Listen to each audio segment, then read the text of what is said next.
What's up, Ocean? You got Matt here, coach of your Montreal Milotic and the commissioner of the Ocean League. Welcome back to season number 3, week 9 and 10 of the Ocean League Game of the Week. Yeah, that was a weird-ass intro, but it worked for us. If you guys are excited for this video, do me a favor, leave a like on the video. You guys absolutely crushed it last week.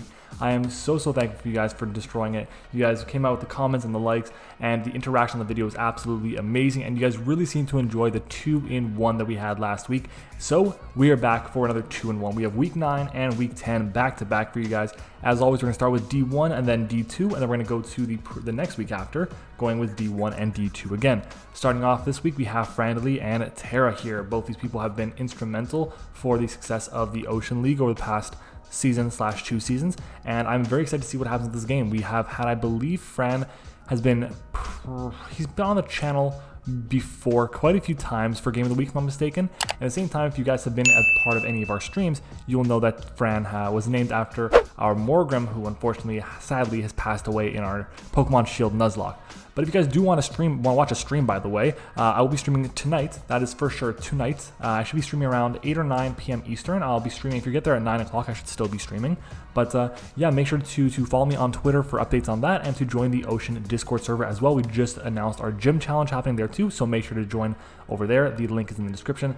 But I've wasted enough time of your guys' day so far, so let's go ahead and jump right into it. Looking at the teams that we have Fran's team, which is rocking the Mega Scizor with the Garchomp, a very formidable pair in draft, that is for sure, against Zera's team, which is rocking the Sun with the Zorora and a Mega Charizard. Very spooky. Just looking at the matchup though, I'm not gonna lie, Tara's team looks like it should do really well here. The only thing that Sun really is okay, the only thing that is really okay with taking a hit from the Sun is going to be like an AV Scrafty or a Blissey. And the fact that there's a Buzzwole there, a whole ass Buzzwole, makes it really difficult for Fran. So it's going to be interesting to see how he can come out on top. If I were honestly in Tara's shoes, I think a combination of Zorora, Torkoal, Venusaur, Buzzwole to kind of be a really good Garchomp check are a really solid starting point. They're very strong, that's for sure. I would also even suggest maybe a Mantine would be very good because you look at the electric type, it's a Rotom Wash, it doesn't get scalded, so the Zorora might be able to be a decent switch into it. Other than that though, it's just a really good answer to the Scizor. It can be immune to the Garchomp's Earthquakes, pretty good there, so that's 5 Pokemon I think are really solid here. Other than that though, he can honestly just kind of go a bunch of different ways. He can say, you know, if Garchomp is really too scary for me, I can go Sneasel, and Sneasel might be decent. There's also Snorlax, and Snorlax actually might be my suggestion here because although it can't hit the Poltegeist with neutral damage, or with a regular normal attack rather, you can still fire off powerful moves that are going to be hitting for at least neutral damage at the very least, and that hit the Scizor for super effective damage nonetheless. So I think it's a very solid 6 Pokemon for Tara. I didn't even mention the Mega Charizard X, so yeah, scrap the Snorlax, Mega Charizard X, 100%. That thing is broken. I think I said Zorora, Buzzwole, Torkoal, Venusaur, Mega Charizard X, Mantine. Those are the 6 I would look at if I was Tara. If I'm on Fran's side though, Fran definitely has a lot of advantages in this matchup too. His momentum options that he has with Scizor, Victini, Rotom, Crobat, Whimsicott are all very good. And honestly, the Golisopod, if there's no Sun Up, could do a lot of damage to his team. So I think Franly taking advantage of Golisopod against Tara could be definitely something that really goes in.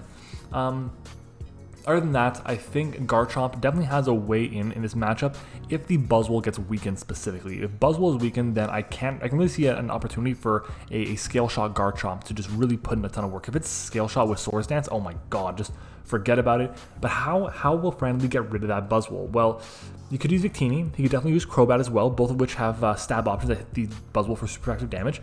Whimsicott does too, but honestly, none of them are super amazing options because Buzzwole does get incredible coverage options to hit all of them. Earthquake, Poison Jab, and or Ice Punch rather, be for Whimsicott and Crobat. I think honestly, it's a very even matchup. Both players are really solid, and we can definitely see a strong matchup here. They're both playoff contenders, if I'm not mistaken, so we'll see what happens between these crazy battle here. So let's go ahead and jump into it. If I had to predict a 6 on Fran's side, I should probably mention that. 6 would be Scizor, Garchomp, Victini, Blissey, I would say Rotom and Crobat I think are very solid here, so we're going to go with that. I should cover majority of the team I'm looking at right now. Venusaur can't really touch much of the Crobat outside of Weather Ball. It can't really touch the Blissey at all. yeah, as long as he keeps the momentum, I think this team should be very good. Everything would get momentum on this team that Fran could bring with Teleport Blissey to get into Garchomp for a win condition. So I definitely can see that. I think these are really good 6 Pokemon to bring. So let's go ahead and jump over to the battle side of the video. And if I hide this, and boom, there we go, as I take a sip of water here. All right, you guys see the teams for this week. Interesting. So I'm actually, okay. No Mantine on Terra's part, but he brings the Claydol instead. It's a still really solid check to the Garchomp, which is nice. Other than that, though, again, no Victini. No, I say Victini. No Mega Scizor and no Crobat on Fran's side. I definitely expected at least one of those two to come, but the fact they're both not there is good for Terra. But we also look at it and say, you know what? I understand why the Scizor didn't come, because he has access to 2 fire types, one of them being his Mega, and he has a Venusaur which gets Weather Ball. He gets Fire Punch on like everything on his roster that he brought, so it makes a good bit of sense. And I did look at the Golisopod in matchup. Honestly, the 6 are fine. These are probably Golisopod and Whimsicott, 2 of the maybe 3 Pokemon I would bring as like the 7th, 8th, and 9th Pokemon. But hey, very solid here nonetheless. Looking at it in terms of leads, I think a very solid lead would be the Claydol on Terra's part, and I think a really solid lead would be the Victini on Fran's part. So let's go ahead and take a look. I'm gonna make this dark mode for me, and then boom, let's go ahead and get started.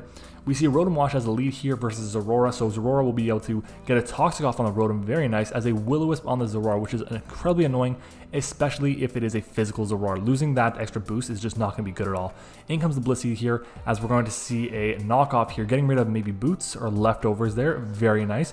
Obviously, the fact that this thing is now poison, burned, wow, is not a good thing against that Blissey, and we see a Teleport come out on the Claydol coming into the Golisopod, which dual stabs do threaten it out, as we're going to see it switch out into the Torkoal here. Drought is going to pop off, weakening the water moves, and we see a Toxic come out instead. Very solid here. If I'm Terra, I'd probably go for Rocks if I have it here, to be honest, so we'll see what happens as he goes for a knockoff, getting rid of a Rocky Helmet. So now we have information. We know for a fact that this is going to be a 5-turn Sun, as Terra does get up his Rocks. So again, it's not the end of the world, but Spikes are going to come out on Fran's side. Very nice. And there's a Solar Beam right there, and it's going to do not very much damage to that Golisopod. Ooh, you wish that did more. And I hope this Torkoal has Rapid Spin, because getting up layers of Spikes is not going to be pleasant against this team, as we do see a Lava Plume now, which does even more in the Sun, and it burns the Golisopod. That's what you like to see. If this thing is not Boots, it'll be taking a ton of damage, as we see the Victini is not Boots there either. Okay. This Torkoal is basically weakened. It really only has 1 switch in left on Spikes, and at this point in time, that's incredible. The Sun is gone. There's no more Sun. Unless there's a sunny day thing in the back, there's no more Sun for Terra. That's huge. Wow. Let's see. Let's see if this Claydol goes for the Rapid Spin here, as it catches another V-Crate. Is that a banded V-Crate? It could be. It goes for Rapid Spin. Okay, so at this point in time, this Claydol should outspeed. Claydol is not super fast, but it should be able to outspeed a Victini. It's at -2 speed. And we're going to see it switch out into the Golisopod, which does end up being Boots right there, as it catches the Earth Power, and it should drop to the burn here, as we'll see. Does it do? It does indeed drop to that burn, so that burn coming in clutch. Torkoal gets the first kill for Terra this week, and in comes the Rotom Wash once more. Rotom is just pretty free to click Hydro Pump here, honestly. In comes the Zorora. Zorora's not going to appreciate taking a Hydro Pump, as it skillfully dodges that Hydro Pump on the Rotom. Rotom's going to take another 12% here from Toxic, going to really start racking up here against this thing, as we're going to see a knockoff come out, getting rid of those leftovers. And now the Rotom's got to rely on Pain Split, as it misses another Hydro Pump. Oh, that is big. That is big. Honestly, this Aurora should be gone right now, and instead it is not. That's what you get for running Hydro Pump, but it is what it is. Rough, but it's okay. And in comes the Blissey taking the Plasma Fist, doing absolutely nothing. Wow, the 24%. I know it's burned, but damn. In comes the Charizard on the Blissey. Is it going to go for a Teleport here? We see it go for a Soft Boil to get back to basically full, and we'll see what happens. It's going to go for a Teleport. It's going to go for a a Scale Shot comes out from the Charizard. Interesting. Did not expect a Scale Shot here, that's for sure. 3 hits, lowers its defense, boosts its speed by 1, and we're going to see it go for a Toxic. So if it had gone for sub there, then oh my god, Fran would be in trouble. Honestly, Fran said in the chat that it's okay. That's the misses happened because it got he's clinching the playoffs, so he's fine with it. But in comes the Focus Punch from the Charizard. That is one hell of a way to break down a Blissey. Wow. Wow. You take it, right? You take it. But in comes that Rotom here. Rotom is not going to appreciate a Scale Shot, even though it is probably going to be max defense. Wow, that actually is doing little damage. We're going to see it's at -2 now in defenses. and it goes for a Hydro Pump and misses the third Hydro Pump in a row. Oh my god, that is so unfortunate. Now I can just go for a very free Scale Shock here once more, get the +3, and there it is. There it is, down goes the Rotom. So now it's a +3 Charizard. It is toxic, it is going to be wearing down. It's going to be at under 50% this turn. What is Fran going to do? Let's see. Okay, if I'm Fran here, what is he going to do? He goes into Whimsicott. Whimsicott 1 outspeed. He will have like Tailwind or something, or Protect. Okay, in comes the Flare Blitz. All right, so at this point, the Charizard will drop to the next hit. We know the 4 moves it has, right? We know the 3 moves that it has. Maybe it has Roost as its final move. Maybe it does. Does Fran make a play and go for the Moonblast? I wonder. We'll see. Flare Blitz comes out, it just KOs the Whimsicott, and now it's going to be Garchomp and Victini against the world, basically. But the threat is gone. The Charizard is gone. That thing was a pain to deal with, and it is finally gone. In comes the Garchomp, in comes the Aurora. Zora can just go for Toxic against it. We're going to see, as we see the Toxic miss. That is payback for the Hydro Pump misses, and a Fire Blast comes out, expecting the Buzzwole, is my understanding, as it is a Life Orb Garchomp. So that extra turn of Toxic Chip could end up mattering here quite a bit. But we see a knockoff here, getting rid of the Rust, well, getting rid of the Life Orb there, as we see Rocks come out now, which are fine, I'd say. Honestly, they're not the end of the world, but it's fine. That's what it is. It's okay. In comes the Venusaur, though. What is Venusaur going to do? This won't outspeed unless it's Scarfed. As we see Fire Blast come out, it does nothing to that Venusaur. Oh my lord. And a Leech Seed comes out. This is a bulky Venusaur. Maybe he didn't even need the Sun. I guess he was running a very defensive Venusaur. That's pretty cool. Earthquake comes out, does a solid chunk to it. 42% is not bad. Giga Drain comes out. Yeah, this Venusaur is going to eat everything. It's going to be back up over 50% now after the Leech Seed. This game is over. It's looking like it's over. But honestly, I actually would not be surprised if Victini pulled it back, as we see another Giga Drain from the Venusaur, because if Victini can get a nasty hit off on that Buzzwole, if this is Banded Victini, then Banded Victini might just pull through. Who knows? We'll see it. It's going to go for a V-Crate here, gets the KO, so that's 1 KO for Victini. Is Victini going to bring this back? Is the Buzzwole Boots? Let's see. Honestly, Buzzwole should take this, I think, unless it's Banded. Is it going to be Banded? Earthquake, it outsped anyways, and that is going to be the game. So, Terra ends up taking a 2-0 win. Honestly, a good bit of luck on that game for sure with the 3 Hydro Pump misses. All 3 Hydro Pumps that Fran had went for were misses. That's super unfortunate.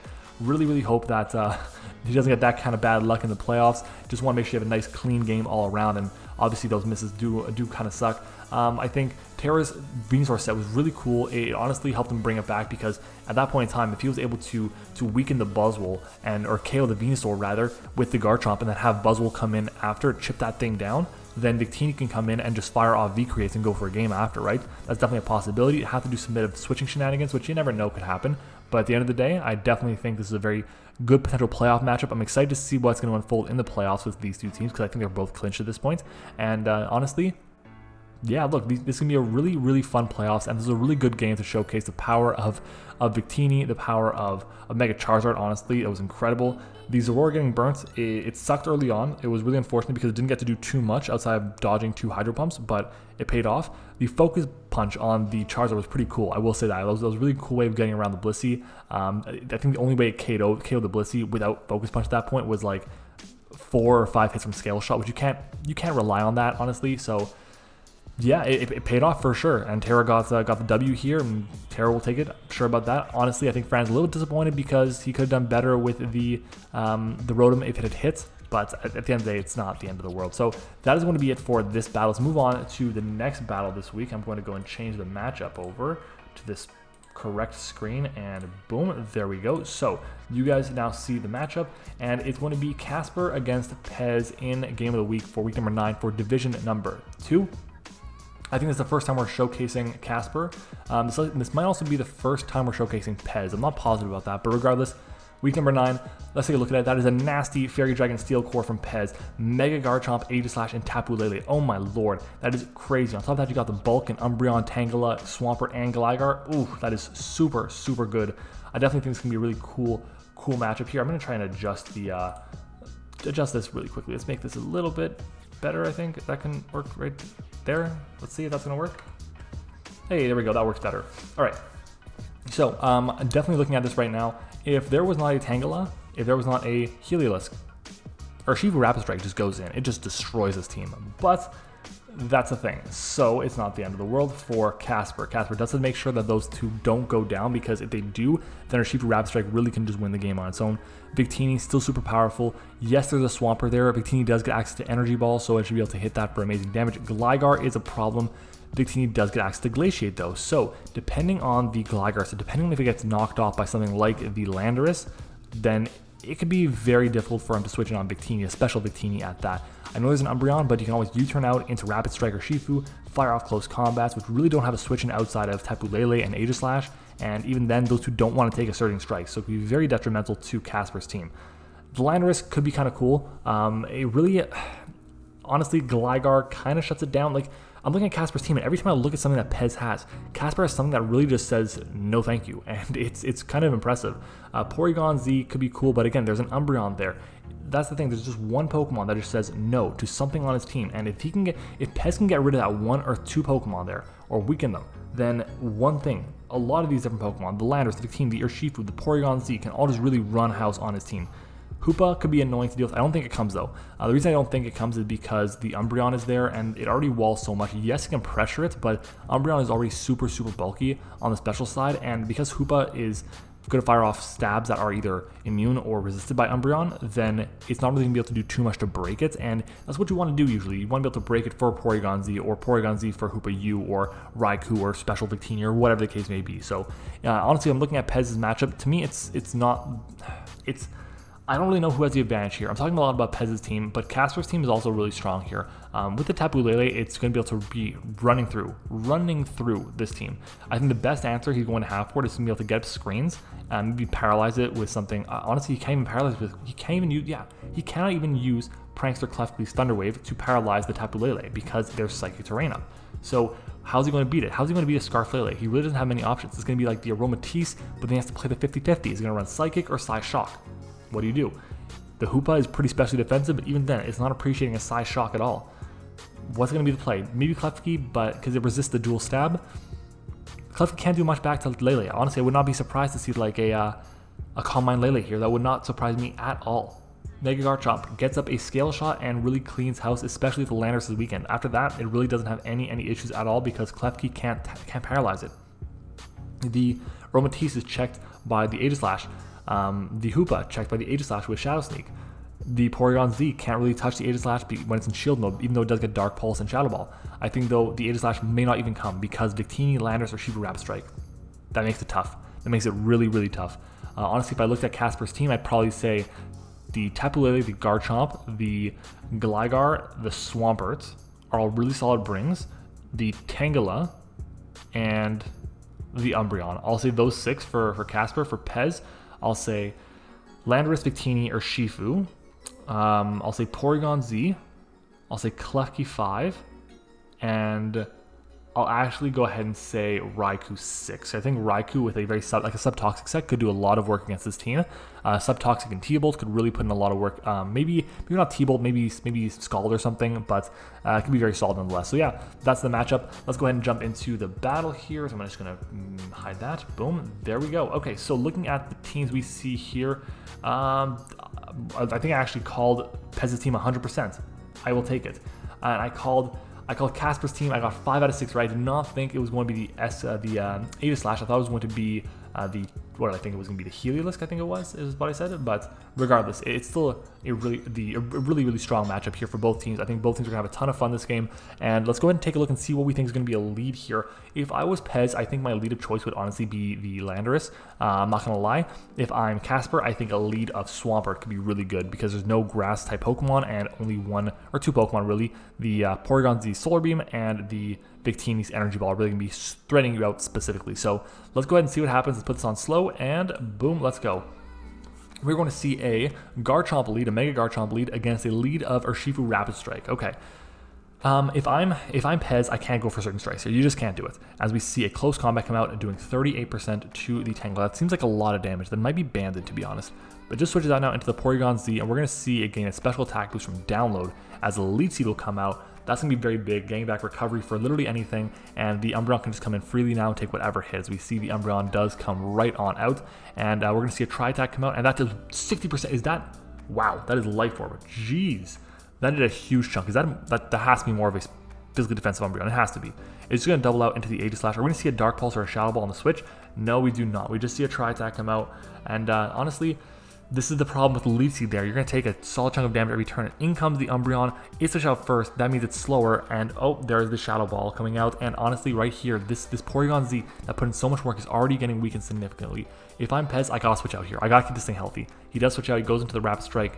Does he go back into the Aegis Slash? He does not. He goes in for the Baton Pass into the Lele on the Urshifu Rapid Strike. Is it going to be Scarf or Banded? I think it's Banded, honestly, but in comes the Victini on the Lele, taking that Resisted Psychic, still taking 34%. That is wild. And we're going to see a switch into the Swampert here as we see an Energy Bomb maybe. No, we see an Expanding Force for 43% of damage. That is great prep on this part. Another Expanding Force gets a crit and OHKOs the Swampert. Wow. Okay. Big turn, big turn, big turn. So if he did not get that crit there, I don't think that it KO. No, it didn't KO. I think honestly, if he doesn't get that crit there, Swampert either goes for like Earthquake, Flip Turn, Liquidation, Rocks, something to get rid of this Victini or weaken it for the long game. And that's unfortunate. It really, really hurts Casper's chances here. In comes the Garchomp though. Garchomp will outspeed unless it Mega Evolves, and we're going to see it go for a, well, we see the Victini switch out on an Air Balloon Klefki, and we see it goes for a sub as it does not Mega Evolve turn 1, which it definitely can do. Let's see what happens next. We're going to see a Scale Shot come out on, oh wow, a Scale Shot on this thing is immune. Oh, is it possible? Is it possible this Garchomp is mono stabs? It cannot touch the Klefki. That's a possibility. It can't touch the Klefki. Wow. This Klefki, if it keeps its balloon intact, it should have an amazing, amazing chance against this Garchomp. It can just be free. Anyways, the Urshifu's going to take 61% from that Shadow Ball, tons of damage from the special Aegis Slash, and we're going to see it go for a U-turn now on the Tangela, doing about the same amount as the Close Combat did, and in comes Victini. The threat is in, special Victini. We're going to see the Umbreon come back in, taking 12% from the spikes, and we're going to see a powerful U-turn come out. This is what happens. This is what happens when this team is pressured. When Pez can pressure the team with a consistent U-turn, when his defensive core of Umbreon and Tangela is weak to U-turn, this is what happens here. Boom. That's what you got to be careful of, especially against a team with a lot of pivots like this one here. It's going to be very difficult to beat a team when your defensive core is weak to bug. Unfortunate. But anyways, in comes the Garchomp here. Victini goes for Dazzling Gleam, might have been Scarfed, or the Garchomp just didn't speed creep for it, and we see a sub, and it does not have enough HP for that sub. That is big. In comes the Aegis Slash, or maybe it was Scarf Victini. We'll see here. Dazzling once again, honestly, probably didn't need to go for that. So I think it definitely is Scarf. We're going to see it switch out to the Porygon Z. Is it going to catch a powerful, powerful Shadow Ball here, or will it go for an Autotomize? Great play on the switch, getting that boost up. Is it time to reverse sweep? It might be. We're going to see a Flash Cannon come out here. We see an Air Slash coming out here, and it does get the KO on the Porygon Z. This is a +2 speed Aegis Slash. Not much is going to outspeed it. Honestly, I think Victini will, as it does switch out into the Garchomp, and Garchomp will die to the spike. Did not even get a chance to Mega Evolve as a V-Ray comes out, and obviously will not hit anything. In comes Lele now, and Lele, unless it is Scarfed, it will not outspeed, and we're going to see it go for, oh, the V-Ray comes out, and that just OHKOs the Lele. Unbelievable. Just Victini showing its dominance right now. That crit on the Swampert is showing up to be even bigger than we could have thought. Wow. Big crate on the Tangle. It takes the hit pretty easily, I might add, honestly. And it's going to be able to go for what here? Synthesis. Not really what you want to see here. At this point, it looks like the game's over, and it survives again. Insanity. Wow. It took the hit again. This Victini, as it goes for Infestation. Interesting.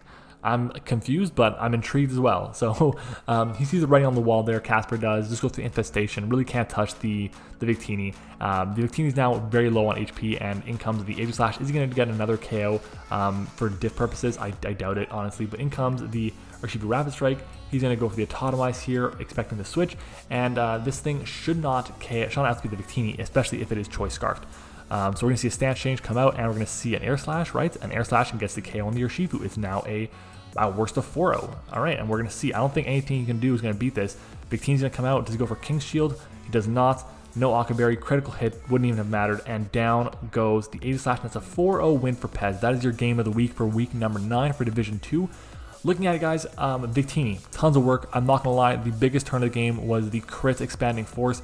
Had it not been that crit, I don't know how Casper really is able to keep that momentum, that pressure against this team, because Landorus, as good as it is, there was a lot that kind of pressured it, and losing out on that Victini would have meant the world to Pez. So it is what it is. I'm intrigued to see this set. I'm pretty sure it was like a Scarf set. It was Scarf mixed, obviously. Expanding Force, I think there was U-Turn and V-Crate. I don't think we saw anything else. But regardless, still a very scary set. He won with basically the Landorus and the Raikou not doing anything. And on top of that, Klefki was literally just there. The fact that it was a Fairy type and had Air Balloon, it literally was untouched by the Garchomp. That is massive. That is absolutely huge. It played a role. It played a role for sure. So good prep on Pez's part, but that crit there was really unfortunate. Let's see if these two meet up in the playoffs. It'd be really cool to see a rematch of this game. Hopefully with no crit there, because I think we could have had a much better game if there was no crit. So a ton of good plays all around. But regardless, that is going to be it for Game of the Week for week number 9. I'm going to take a quick break and be back for week number 10. All right, we back. So here we are for week number 10 now for Game of the Week. We're starting off with Battle for Division 1. As always, guys, do want to remind you, make sure to like the video if you have not already. Secret word. Let's think of what is wrong with me? Let's think of secret word for today. For today, what did I have for dinner tonight? I had burgers for dinner tonight. So comment burger or hamburger or cheeseburger, something with burger, down in the comments. Let me know that you guys are sticking around for this. Would really appreciate that. But let's go ahead and jump into it. We have Hayes, we have Just Lucas. Hayes is the coach of the New Orleans Noivers. Just Lucas is coach of the Hellblaze Volcaronas. Two teams I really like this team. Like, I love the teams for both of these. And honestly, they're both really big threats to win the whole thing, in my opinion. So definitely could be that. So let's take a look and see what's going to happen in terms of this matchup. Let's go ahead and jump into it. Looking at it right off the bat, one thing I noticed is, oh my god, Celesteela walls everything. On its own, Celesteela walls everything. Why? Well, there's no electric type on Lucas's team, and his fire type is a Carkol. If Celesteela can get a boost, one boost, in the right stat, let's say it's a special defensive Celesteela, and it gets a boost, gonna be a problem. Altaria should be a really good answer to a couple different things, including the Dracovish, including the Zapdos, including the Gliscor. Terrakion, really going to cause a lot of problems for this team, honestly, if the Gliscor gets weakened, especially. You bring this thing in on a Glastrier, on a Cradily, on a Diancie, it's going to be problematic. I definitely think, just looking at Hayes' team, there's going to be so many problems for Just Lucas, and honestly, I like Lucas's team a little bit more, but Hayes' team just has the matchup just from that instance there. Uxie can be really annoying. I don't think it's going to really come this matchup super, I don't think so. I think, honestly, with the Hoopa I've run in the past, I think a Culverberry Uxie with U-Turn or Thunder Wave is a really good answer to Hoopa U because it's got such a poor defensive stat. Problem is you have to run a lot of offense to manage to get the Oko on it. So I think I actually end up running a Choice Scarf, or a Choice Banded Uxie rather, with enough speed for Hoopa, and it ended up doing a lot of work and Okoing the Hoopa U, but that was really it. Serena, last time we saw Serena, guys, Serena got a massive win for, I think it was for Hayes. And will it do the same thing again this time? I doubt it, but it's definitely a possibility nonetheless. Porygon Z, if this team is weakened, if there's no Copperajah, Porygon Z can do an insane amount of work. I would not be shocked to see Porygon Z be a win con this game, especially if webs go up on Hayes' side. If Hayes gets up webs, it's going to be very difficult for Lucas to use his speed with the Scarf Dracovish potentially, or the Mega Diancie to really pressure it, or even the Scarf Hoopa to an extent.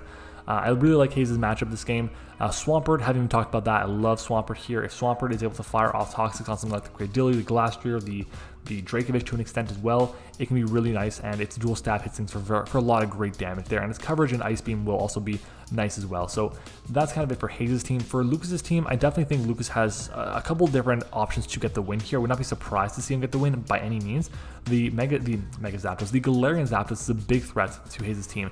Thunderous Kick, can weaken the Celesteela for everything else, basically, for the Diancie, for the Dracovish, for the Glastrier. I'm not surprised to see that happen for sure.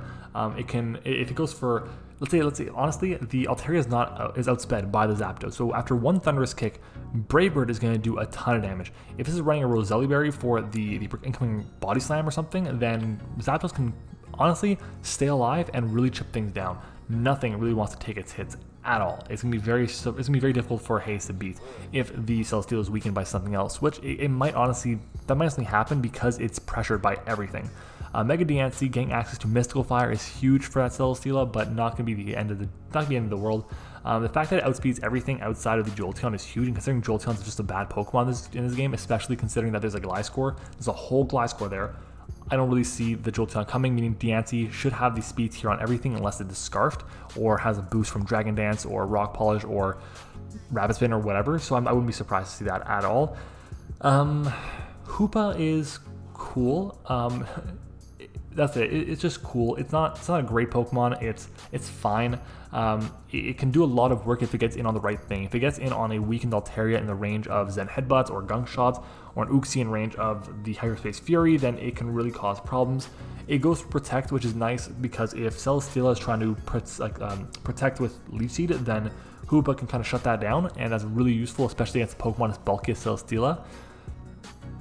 Honestly, I'm looking at it, and it's going to be, I don't want to say it's a toss-up, but it's going to be a really good match nonetheless. I think both these competitors are phenomenal, so we'll see what happens. They're both in the front office, and they both know what they're doing, so kind of fitting that they're going to be the final game of the week for the regular season of Division 1. In terms of matchups, in terms of what I think is going to be coming for each team, I'm thinking for Hayes, let's go Celesteela, Terrakion, Altaria are really solid. I think Porygon Z as number 4 is great.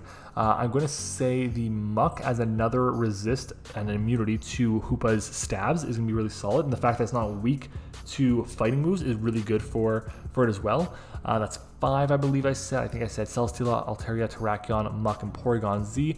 I'll actually say Swampert as well. I think Swampert is really cool this game too. So those are the 6 I think for Hayes. For Lucas, Mega Diancie, Gliscor coming. I'm pretty positive about that. I think Glastrier has a really solid matchup, especially if he can get it under a Trick Room.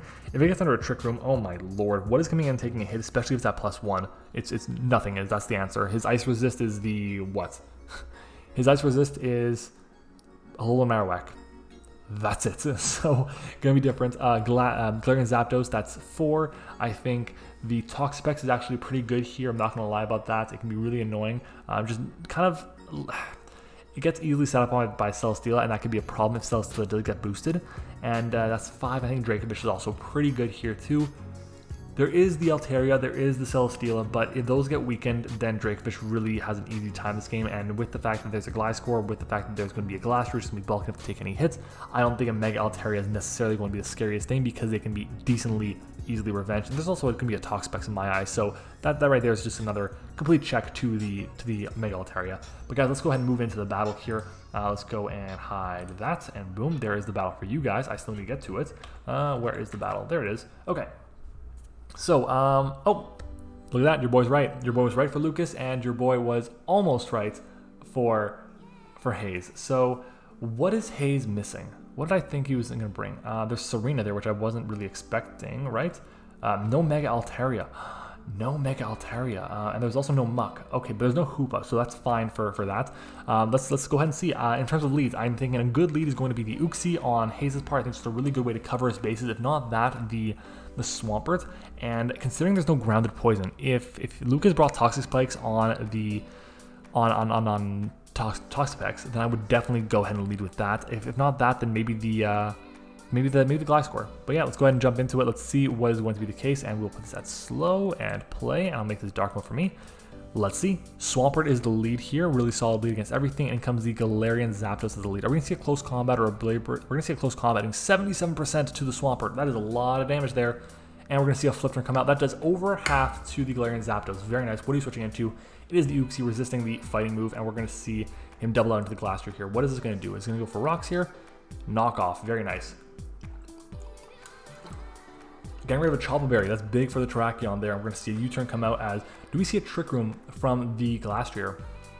We do not. We just see an Icicle Crash doing almost half to the Celesteela. Celesteela, if it wants to go for Heavy Slam, it's not going to do too much. It's going to have to go for like Flash Cannon or something as it misses the Leech Seed. Oh, that is big. That is unfortunate. And another Icicle Crash will come out doing so much to the point that Celesteela's going to get really weakened down. What's going to happen next? A Heavy Slam. That's why you don't go for Heavy Slam. That's why you got to know what the weights are. And there you go. Down goes the Celesteela. Lucas getting rid of that Celesteela. Massive. Absolutely huge. That's just... I cannot state how big that is. But anyways, in comes Terrakion. Terrakion will just get the KO here as it just easily does. I don't know why he didn't go into the Gliscor. It resisted the fighting moves and it was neutral to the rock moves, so it just seemed like a free switch to me. But in comes the Dracovish. This is probably going to be Scarf as it is going to be getting the KO on the Swamp. So the defensive core is really getting weakened, but he still has a lot of different options to take hits from the Dracovish. And we're going to see him switch out of the Dracovish to the Toxapex. And I'm curious, how is Hayes going to break the Toxapex at this point? I really wonder.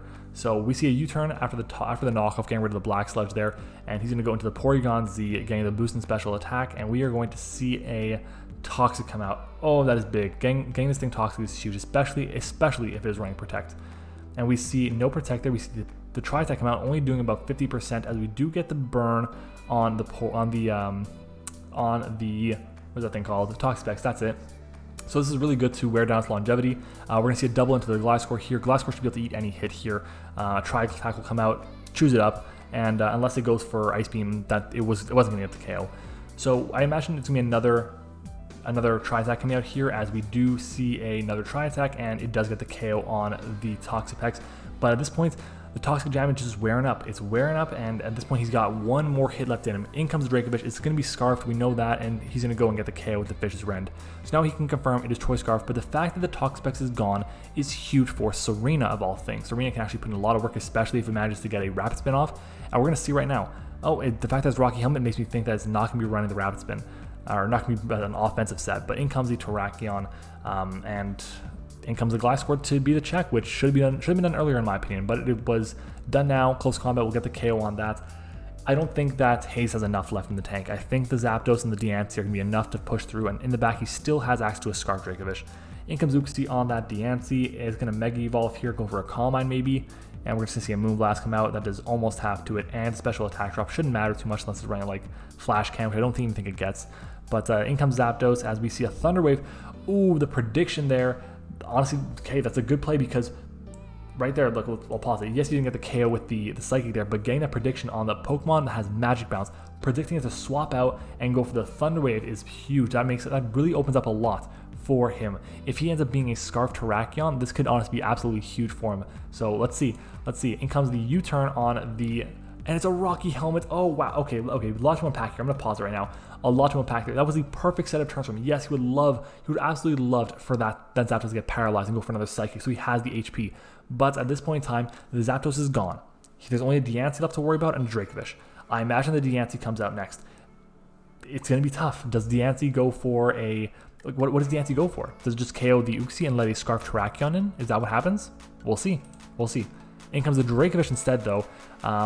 Surprise, he gets the KO on the Uxie here, and let's see, is he actually Scarf Terrakion? Because if he is, this might be a game over. And the fact that he goes hard into that, it makes me think that he is. Close combat, it is a Scarf Terrakion, and it looks like Hayes with Scarf Terrakion is about to bring it back. Wow, good on Hayes. Let's see if the Diancie actually goes down, though. Let's see if it goes down. He just switches out. Interesting. Very interesting. He goes to the Moonblast, got the KO on that. Does he have Iron Head? Is that why? Maybe he has the Iron Head and wants to just guarantee the KO. That could be it. Terrakion's going to come out, and we're going to see a Scarf Iron Head, and that's it. GG, great game here, guys. Very unoffensive, 22 turns, not very long at all, but still, I'm very, very, very happy to see how this game went through. It was very cool that it did today. It was just, look, it was just a great game all around. Scarf Terrakion put in a ton of work. I definitely think Lucas could have played a little bit better, especially with the Glastrier. He had to take advantage of that miss more, and he didn't take advantage of the missed lead seat enough. He could have gone hard into the Gliscor, he could have gone hard into the Toxapex, and kind of determined things that way and said, okay, it's going to go for a rock move now, I'll switch into this, or I'll switch into that. It changed the game. It changed the game not having the Glastrier, because having that around to go for a random Trick Room or to just to pressure something like the Uxie, like the Serena, would have been absolutely amazing for Lucas. But regardless, great game. Hayes picks up the win in this one. I definitely think this will be a potential battle in whether it's the semis or the finals. I definitely think it's going to be a great game to see what's going to go on. Like, if I could take a look right now, let's let you know what the record these two teams finished with. We got, let's go to the very beginning. We'll go to standings. So the Hellblaze Volcarona finished with a record of 9-1. Lucas, actually, this was his only loss the entire season. That is crazy. And Hayes, he actually ended up going 6-4. So his record is around middle of the pack. He's finished 8th overall, and he could definitely be a positive, a really good threat to Lucas to go for the title, even though he only lost one game all season, and it was to Hayes. We'll see what happens. I think it's going to be a really, really exciting potential battle. Let me know what you guys thought about this battle down below, and all the rest of the battles, by the way. Don't forget to let me know what your favorite of the 4 battles we're going to be showing today is.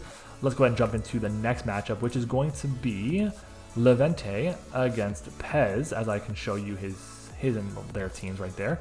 Boom, there we go. We have another matchup here. You guys see is Urshifu Rapid Strike once more. It is Pez's team again from the previous game of the week that we had a few minutes ago. What am I saying?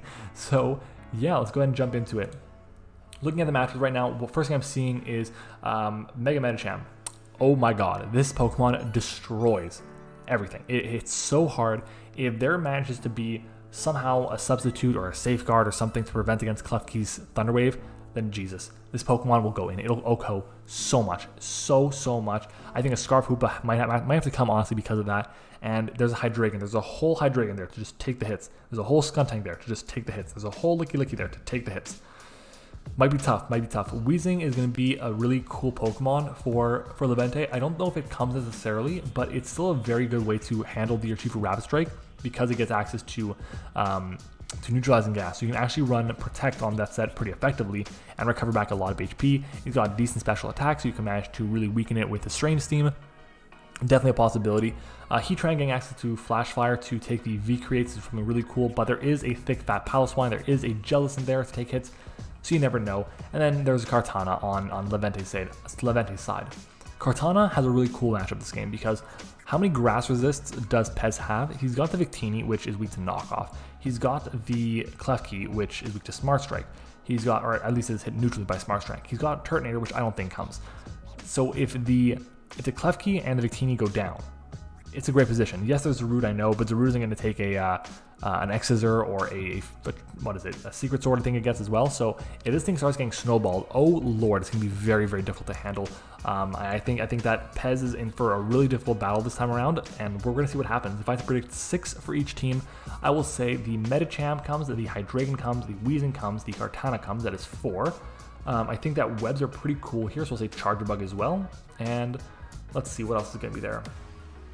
I think the Jellicent will come as a way to handle the Victini, at least a little bit. So that's what I'm thinking here. I said Medicham. Yeah, well, what did I even say? I think I said 6 Pokemon there, right? I think I said 6. No, I said 7. Let's try it again. Medicham, Heatran, Hydreigon, Weezing, Kartana, Charger Bug. That's what I'm thinking is going to come. Let's go ahead and see what Pez is going to bring. I'm thinking Landorus. I'm thinking Victini. I'm thinking Porygon Z is... Porygon Z, no, it shouldn't come. It's not great against the Heatran. And his team is okay with it, but not great against it. I'll say Urshifu, that's 3. I think the Raikou with Scald and Thunderbolt or Volt Switch is going to be really cool in this matchup as well. That's 4. We'll say Klefki 5, and I think a Scarf Hoopa can be really cool too. So we'll say Hoopa as number 6. But let's go ahead and jump into it. Boom, there we go. And very different teams than I'd expect. That's for sure. There's a whole ass Turtonator there. Turtonator came. So did Skuntank. Both of the poison types for Levante came. And both of the steel types came as well, and both the dark types did too. Wow, good on him. In comes, honestly, it's gonna be a great game. No, what am I missing? What are we missing on this team? There's something we're missing. What is the team? What am I missing here? There's no Medicham. There's no Medicham. Okay, you know what? No leads. Let's just see what happens. Let's go ahead and get into it. Dark mode, play. Okay, Raikou is the lead here for Pez, and we're going to see a lead of Heatran for Levante. Okay, a Calm Mind from Raikou right off the bat. We see an Earth Power here, and that did nothing. Aura Sphere does not OHKO the Heatran, and we're going to see it is a Life Orb Raikou as it misses the Toxic. Oh no, guys, did you just give me another battle where it's going to be a sweep? Please tell me you didn't do that. Please tell me you didn't do that. Okay, Discharge. I swear, guys, if you gave me a battle that's going to be a sweep, I'll be very upset with you. In comes the Skuntank here. I'm assuming we're going to see an Aura Sphere come out as we do. Does under half, not bad there. We're going to see another round of Life Orb before the Raikou goes down. I think. Oh, and there's the Sucker Punch. That's good. That's very, very big. Discharge comes out, and I guess the crit there. I don't know if it would have KO'd. It probably would have, honestly. But if it didn't, then it does suck for Levante because this Raikou's going to get another hit off. Speed tie here looks like, and it looks like the Raikou will win that speed tie. Of course it will. So that there is going to be down 2 Pokemon, 2.5 for the Heatran 2, and in comes the Zarude. Zarude is looking mighty fine here, and so is the Victini in the back. In comes a U-turn, and is that Rocky Helmet? It is not Rocky Helmet unless that is a Protective Pads Zarude, and in comes the Victini as a Toxic Spike comes out. All right, makes a lot of sense here. We're going to see a Hydra switching come in, resists the V-Create, and is immune to the Psychic moves, and is also immune to the Scorching Sands that we see from the Victini there coming out too. And there is a beautiful U-turn on that Hydreigon into the Klefki, which is immune to the Toxic Spikes, and we're going to see an Earth Power catching the Klefki, doing absolutely nothing to it. Wow, that did nothing. At this point, I think Hydra has to switch out. It's got to go for either a U-turn or does it double out, and as it does right into the Heatran. Do we see a defog here?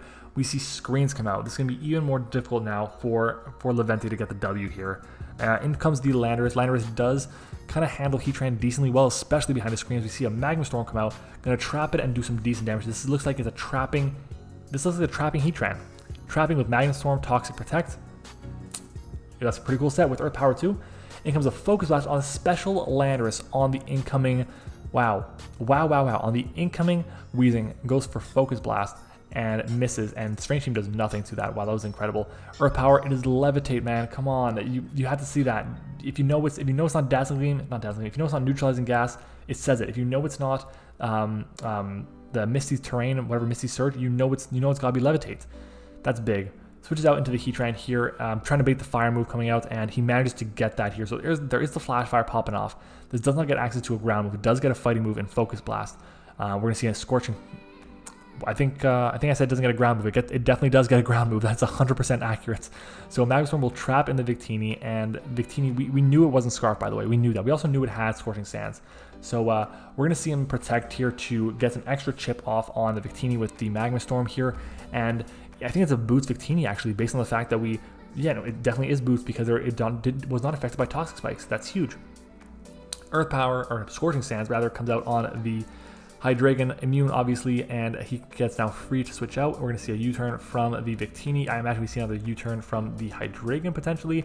As in comes the Zarude. This one is not boots, and we see a Roost come out. Not bad at all, not bad at all. I'm thinking a U-turn is going to come out here now. I don't really see anything else to go for here, as we're going to see just a double into the Weezing. Maybe he doesn't have U-turn. Well, Pez definitely does, and Pez is going to get the U-turn off on the Weezing here as in comes the Victini once more. These boots are putting in tons of work against this Toxic Spike right now. That's big. Heatran once more is going to catch it with Scorching Sands. Nope, just catches it with the V-Crate, and now it's another 50-50 here. Does he go for the V-Crate? Does he go for Scorching Sands? What's the plan? Well, we're not going to find out because he doubles out into the Landorus, and we're going to see a Protect come out. Okay, understandable. He can get a bit more recovery back, but he's just going to go hard into the Weezing here. Does Landorus carry Sludge Wave? It carries Gravity, so here's an Earth Power. I guess this is where he's going to sack off the Landorus, or the Heatran rather. Wow, so Great Brain is a Life Orb Heatran. Life Orb, I can't mix up the names, it's late. It's a Life Orb Landorus, damn. In comes the Kartana. Definitely a possibility for it to go for game here, as Matt to get rid of the boots on the Turtonator. That's huge because he can now switch out, force the Turtonator out, and then Turtonator was going to struggle because it's going to be poisoned. He can just go for a Dragon move here, or honestly an Earth Power, as in comes the Zarude instead, and he's going to go for the Earth Power here, expecting either the Klefki or him to stay in with the Turtonator, and this thing's going to be a bit of a problem to deal with. And we're going to see, imagine, a U-turn coming out here, as we see a Protect from the Hydreigon. Protect, Roost, Earth Power, I think is all we've seen so far, right? That is all we've seen. U-turn's going to come out, this is over half to the Hydreigon. Oh, that's big damage. In comes the Landorus. Do we see a Roost here? We see a Flamethrower instead that gets rid of the Landorus. So at least the Landorus is gone. No more Gravity shenanigans, and no more Intimidate Shuffling to deal with the Kartana too. In comes the Zarude here. Zarude's going to just do whatever it wants to against this thing. He's going to go for a Protect here, get back some recovery. He's in range definitely of the U-turn here. We're going to see more Toxic Ship on that Zarude. I imagine he goes into the Weezing here as he does, and we're going to see a U-turn once more. So understandable, but in comes the Klefki of all things. Interesting. Okay, that's fine. I imagine he maybe goes for a Reflect here as well after the light screen. We're just going to see a Flamethrower come out, do pitiful damage to that Klefki, but it gets the burn. 10% chance to get that burn is very nice to weaken the Klefki significantly over the course of this battle. As we see a Thunder Wave now, do we get a first turn power here? We do not. He's going for the Confusion, I guess, maybe? Or he expected the incoming, I don't know, Turtonator? Well, in comes Victini, regardless, and it's going to go for a Strange Team. Does he get the Confusion on this? He does not. So what is taking this hit? The answer is like nothing. So we see a V-Crate come out, 20% left for the Hydreigon. The question is, does Hydreigon even outspeed? Gonna be tough to see. Maybe it does. We're gonna see a Roost here as it does outspeed. Does it have the Dazzling Gleam here? It does not have the Dazzling Gleam. Okay, so it's able to outspeed now, which is great. In comes the Zarude. Zarude's gonna take a round of the poison from the Toxic Spike rather, and it's getting close. We're seeing us double out into the Victini. Did we see a Weezing? We just see a Protect come out. Okay. This is really good. That Protector, having Protect on all these Pokemon, by the way, I'm going to pause it right here. Having Protect on all these Pokemon is absolutely huge for Levente's team. Having access to that to just scout and see what he wants to do, get back leftovers recovery. This Hydreigon set is perfect. It's putting in so much work. It hits everything on this team, by the way, for super effective damage left. Everything that's left on this team gets hit for super effective damage with either Flamethrower or Earth Power. So U-turn comes out. Obviously, we kind of expected that. What's he going to go for here? Does he play the 50-50? Does he go for Flamethrower? Ooh, that crit there hurts. Oh, that hurts. He goes into Klefki here. Does he catch a Flamethrower here? Goes for a Roost. Unless the thing has Dazzling Gleam. Unless it has Dazzling Gleam, it can't KO the Hydreigon. We're going to see, does it go in for a double out? It just hits a Light Screen here. And we're going to see it go for a Flamethrower. So down goes the Klefki, gets a crit there. I don't know if that mattered or not. 21%. With the burn, probably not. Regardless, only 8 more turns, 7 more turns left of screens, and then it is finally done. We're going to see, I imagine, a Protect here from the Hydra as we do. Does this thing have access to a Bulk Up or something? It does not, but it has Close Combat. Oh, there we go. There we go. That's what it needed. So we're going to see, I imagine, it's double into the Weezing, right? As we do see the double into the Weezing here as it goes for the Close Combat. Okay, this is big. We can't necessarily expect a U-turn. We can't expect a U-turn here, but he's at 3% left. You can't switch this in on anything else. And there's a Close Combat once more. Was it a Scarf? Was it Scarf on Zarude or was it Bandit? That's a decent chunk of damage to the Zarude, but to the Weezing, I mean from the Zarude. But there's only 4 more turns left of the Light Screen. There's a Victini. There's a whole Victini there. We're gonna see. In comes Hydra. Do we see a Fliblets? A V-Create, I mean. We see a V-Create. So Hydra will outspeed now. This Hydra, just the doubling back and forth between this is incredible. Between the Weezing and between the Hydra, the doubling back and forth is incredible. Well done. We see the U-turn coming out, and it's going to go into the Turtonator. Now, Turtonator being toxic is big because at this point in time, it's honestly looking to me like Kartana's going to win this game. I think this game is over. I think that Levente's going to get the W here. And on top of that, the Draco Miss. Oh, there we go. That might be the nail in the coffin. Honestly, I don't think it mattered too much. He could have just gone into anything, gone the KO with the Kartana, and then been decent against the Victini, but it's unfortunate. Regardless, I think it's definitely going to be probably a 2-0 here. No, it'll be a 3-0 for, yeah, there we go. It's going to be a 3-0 for the Teleport Vesprem? I can't pronounce it, honestly.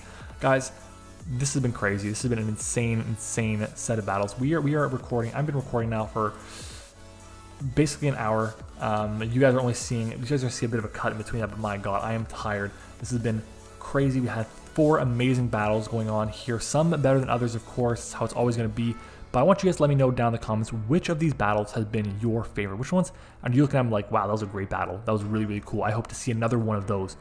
Guys, if you guys want to join the Oshean Discord server, make sure to click on the link down in the description. You'll be able to get to that server. We have tons of stuff going on. We have the gym challenge happening right now. We got Ocean League playoffs happening right now. People actually just finished up their round 1 battle, so we got round 2 starting, I believe it's like today or tomorrow. It was yesterday, basically, the time of recording this.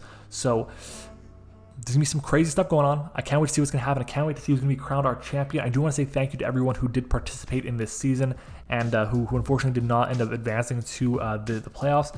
Thank you guys so much for participating. It really means a lot that you guys want to come through, come learn, and come experience Draft League, whether for either the first time or for another time. So thank you guys for that.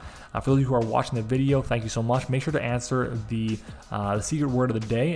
If you guys saw it throughout the video, amazing. Comment it down below. If you guys have not, well, go back and look for it and then find it and post it down in the comments. But yeah, guys, thank you for watching. We will be streaming again tonight with Liv, so make sure to, with Liv, it's going to be with Anubis streams, and tomorrow will be with Liv, and we'll be continuing our Nuzlocke of Pokemon Shield, so make sure to come by and enjoy that. Thank you for watching, I hope you enjoyed it, and I will see you guys all next time.